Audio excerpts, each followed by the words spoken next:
በስመ አብ ወወልድ ወመንፈስ ቅዱስ አሐዱ አምላክ አሜን። የተባረካችሁ የተወደዳችሁ የእግዚአብሔር ልጆች እግዚአብሔር አብ ልጆቼ ብሎ ይጠራችሁ ዘንድ እንዲህ ያለውን ፍቅር የሰጣችሁ ጌታችን ኢየሱስ ክርስቶስ እግዚአብሔር ወልድ ከሰማያት ወርዶ መስቀል ላይ የተሰቀለላችሁ ዕዳ ሲከፍል ዕዳ ከተከፈለለት ከዳነ ሕዝብ ወገን ያደረጋችሁ መንፈስ ቅዱስ ያተማችሁ ልጅ የመሆንን ክብር የሰጣችሁ የርስትን መያዣ ያረጋገጠላችሁ እግዚአብሔር ብሩካን ሁላችሁ እንደምን ቆያችሁ?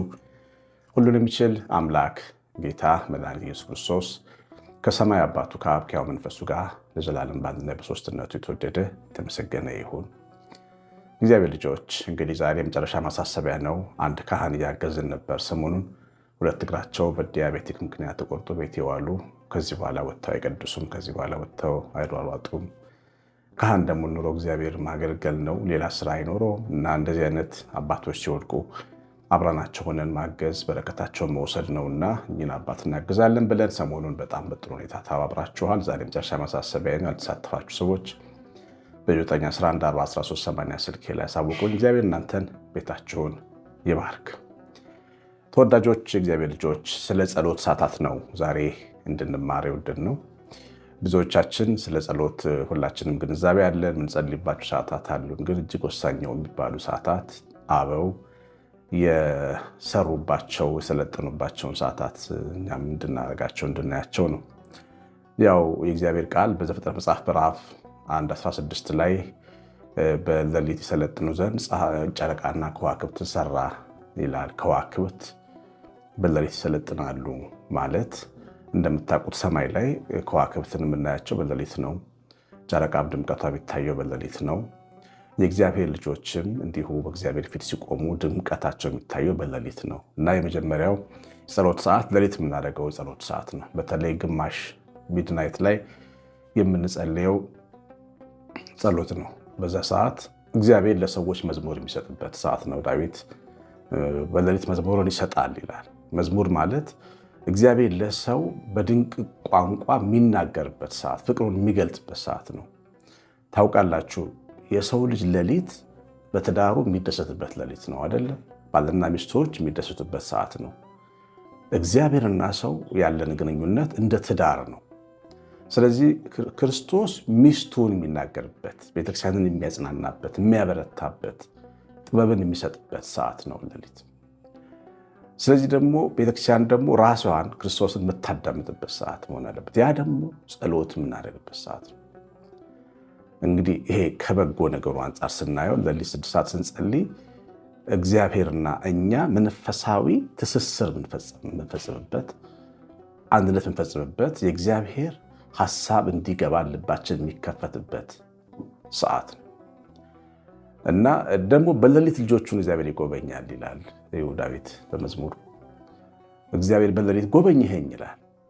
አየኸኝ፣ ተኝቷል ወይስ ከኔ ጋር አለ ይላል። ጌታ ወደ እነ ስምዖን ጴጥሮስ ሲመለስ በሌሊት ተኝተው ያገኛቸው። ተነሱና ጸልዩ ፈተና እንዳይመጣባችሁ ያላቸው ተኝተው ስላገኛቸው ነው። ሲጎበኘን ተኝተው የሚያገኛቸው ክርስቲያኖች አሉ። ደግሞ ተክተው ልማድ አድርገው 6 ሰዓት ቆመው ጸልየው ቢተኙ ደግሞ ትጉሃን ልጆች አሉት። ስለዚህ እንግዲህ የመጀመሪያው ምክንያት እግዚአብሔርና ሰው በሌሊት ሲጸልይ ግንኙነታችን እንዲያድግ ያደርጋል። ይሄ ብቻ ሳይሆን ከሌሊት ግርማም ይጠብቀናል። ሌሊት ግርማ አለው።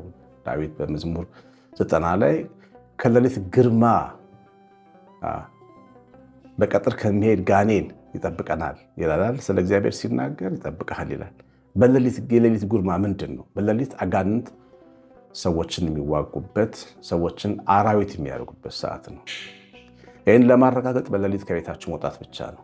ደህና ሰው የምትሉት በሌሊት አውሬ ሆኖ ነው የምታዩት። ደህና ከተማ የምትሏት በሌሊት አብዳ ታገኟታላችሁ። በጣም ብዙ ደም ሲፈስ ታያላችሁ። ሰው ሲወጋ ታያላችሁ። ሰው ሲገደል ታያላችሁ። ሰው ሲሰክር ሲያመነዝር ታያላችሁ። ቤተሰቡ ሲዘርፍ ታያላችሁ። የሌሊት አሰራር ከባድ ነው። ከዚህም እንዲጠብቀን ነው በሌሊት የምንጸልየው። ያችሁ ቤታችንና ትውልዳችን እንዲጠበቅ። እኛ የምንጸልየው ለራሳችን ብቻ አይደለም። አንዳንዴ ጥሩ ቤት ውስጥ ስለምንኖር ምንም ላይደርስብን ይችላል እናስብ ይሆናል። ግን ለልጆቻችንም ነው የምንጸልየው። ጸሎት ጸለይን ማለት ለልጆቻችን አጥር ሰራንላቸው ማለት ነው። በዘመናቸው አብርሃም ሁሌ እየተነሳ በሌሊት ወደ ሰማይ ቀና እያለ ከዋክብትን እየቆጠረ እግዚአብሔርን ያናግር ነበረ።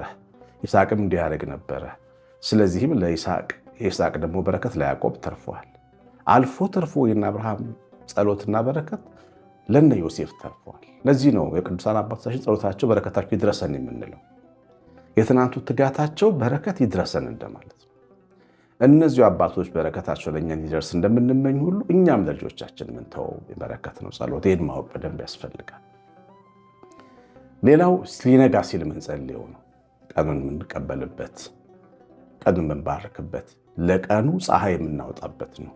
እኛ ነን ቀድመን ለቀናችን ፀሐይ የምናወጣው። 11 ሰዓት ሲሆን ቤተክርስቲያን እንደምታደርግ ቅዱስ ትላለች ቤተክርስቲያን፣ አሐዱ አብ ቅዱስ ትላለች። ልክ እንደዚሁ ተነስተን እኛ ከቻለን ቤተክርስቲያን ሄደን ካልቻለን ቤታችን በሌሊት መጸለይ፣ ሲነጋ መጸለይ ያስፈልጋል። የክርስቲያኖች ፀሐይ እቺ ፀሐይ አይደለች። የጽድቅ ፀሐይ ኢየሱስ ክርስቶስ ነው። ያ የጽድቅ ፀሐይ ልባችን ውስጥ ሲበራ በሰላም እንውላለን። ፀሐዩም ይሞቀናል፣ ዝናቡም ያጠግበናል። አያችሁ፣ የሰው ልጅ ፀሐይ ኢየሱስ ክርስቶስ በልባችን ካልወጣ ግን አያችሁ፣ ልባችን ውስጥ ፀሐዩ ካልወጣ ጨለማ ይውጠናል ጨለማ። ስለዚህም ነው በሌሊት ተነስተን የምንጸልየው ቀናችንን ለመባረክ እግዚአብሔር ስም ጠርተን ኃይላችንን እንደ ብሆር እንድናድስ ነው። የሰው ልጅ በየቀኑ መታደሳል። በየቀኑ ቻርጅ ማድረግ አለበት። ስልኮቻችን ቻርጅ እንደሚደረጉ ሰውም በመንፈሳዊ ጥንካሬም ታጥቆ መውጣት አለበት። ስለዚህ ስራ እንሰራለን፣ ውድድር አለብን፣ ሲነጋ ሩጫ አለብን። ትልቅ ሩጫ ነው የምናደርገው እና የሩጫ ውድድር ዓለም ውስጥ ነው የምንገባው። አሸናፊዎችን እንድንመለስ ጠዋት ሲነጋ የምንታጠቀው ትጥቅ በጣም ወሳኝነት አለው እግዚአብሔር ልጆች። ስለዚህ በደንብ አድርገን በንጋት ሰዓታችን ላይ መጸለይ ይገባናል። ቀኑን እንድንባረክ ያደርገናል። የመንፈስ ፀሐይ በውስጣችን እንዲወጣ ያደርገናል ያ ሰዓት። ሌላው 7 ጸሎት ሰዓታት ናቸው ያሉት። ዛሬ ማስተምረው ዛሬ የምናገለግለው ግን የምንማረው ግን 7ቱን ሳይሆን ቢያንስ መሰረታዊ የሆኑትን 3ቱን ሰዓታት ነው የምንማረው። ሌላው 3ኛው ሰዓት መዝሙር 90 በቅንፍ 91 ላይ ቁጥር 6 ላይ ያለው ነው። በጨለማ የሚሄደውን ክፉ ጸልየን እናስራለን፣ በቀን የሚበር ፍላጻ ደግሞ አለ። እኩለ ቀን 6 ሰዓት ሲሆን የእኛ እናቶች አባቶች በልማድ ጋኔን ይወጣል፣ ተው አትውጡ፣ ወይ ሰዓት መቃብር ቦታ አትሂዱ ምናምን ሲሉ ሰምታችሁ ይሆናል። ዝም ብሎ አይደለም ያሉት። ሰው ካልተጠነቀቀ የቀትር ጋኔል ሊያገኘው ይችላል። ያ ማለት ግን እየፈራን እንኖር ማለት አይደለም። እኔ አሁን መቃብር ቦታ 6 ሰዓት መሄድ አልፈራም። ይወጋኛል ብዬም አላስብም። የተሸከምኩት ስም ማምነው ስም ሰብክላችሁ ስም እንደሚጠብቀኝ አምናለሁ። ብዙ ሰዎች ግን ይሄን ያምኑ ማመን አለባቸው። ጸሎት የእምነት ውጤት ነው። በእግዚአብሔር ላይ የመተማመን ውጤት ነው። የፍርሃት ጩኸት አይደለም ጸሎት። በነገራችን የእምነት ምስክርነት ነው ጸሎት። አንድ ሰው አድነኝ ብሎ ፈርቶ እንደሚያመልጥ ሰው የሚጮህ ሰው አለ።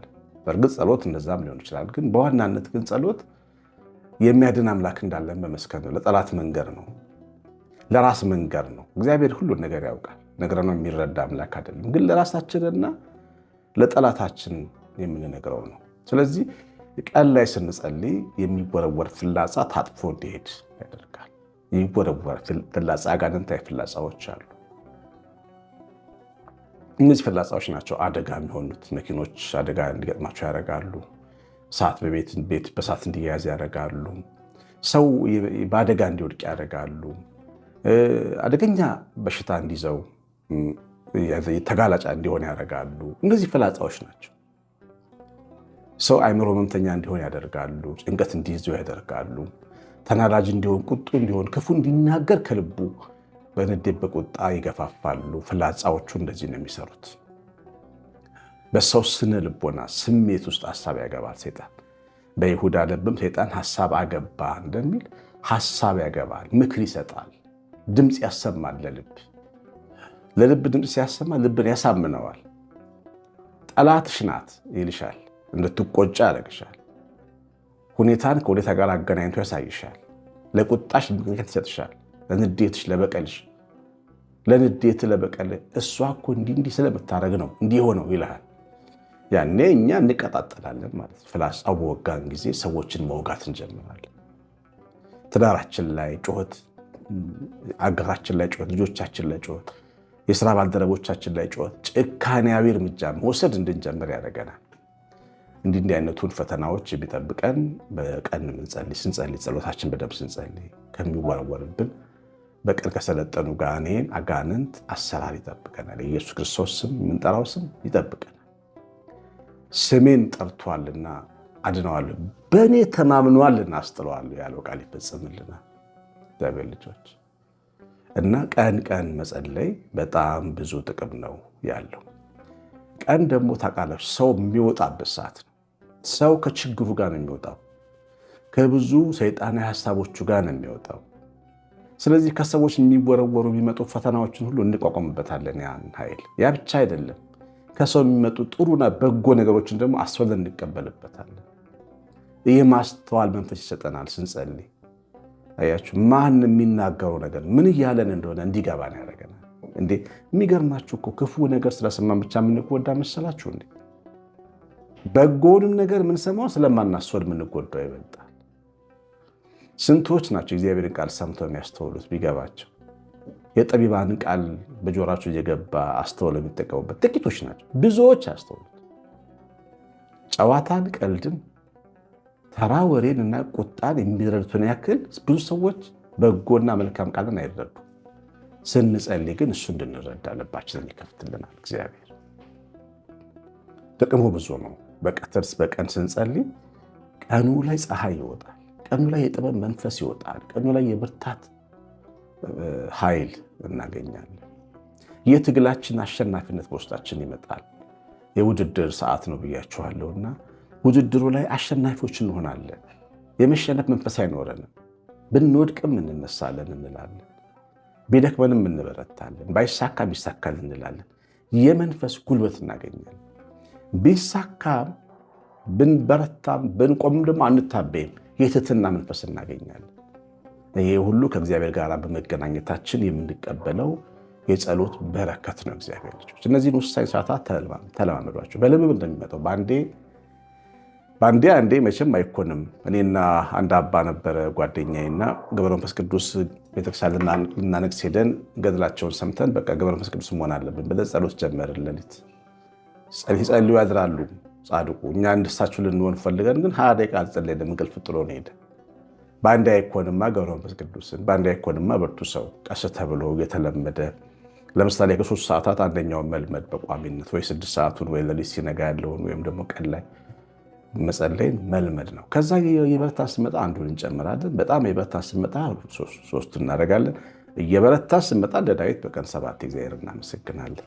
የሰማኑን በልባችን ጻፍ። እግዚአብሔር ባርካችሁ፣ ጸጋ በረከት ይድረሳችሁ። የካህኑን ማሳሰቢያ እንዳትረሱ። ኢየሩሳሌም ቅድስት ሀገር ለ10 ቀን የገና ጉዞ አዘጋጅተናል። አብራችሁ መሄድ ከፈለጋችሁ ደስ የሚል ጉዞ የተባለ ጉዞ ነውና እናንተንም ቤተሰቦቻችን መላክ ብትፈልጉ አናግሩ። 9114138 የእግዚአብሔር ቸርነት የእናታችን የእመቤታችን በረከት የመላእክት ጥበቃ የጌታችን ኢየሱስ ኃይሉ ጸጋው በረከቱ በሁላችን ይደር። ቀሲስ አሸናፊ ነኝ። ሰላም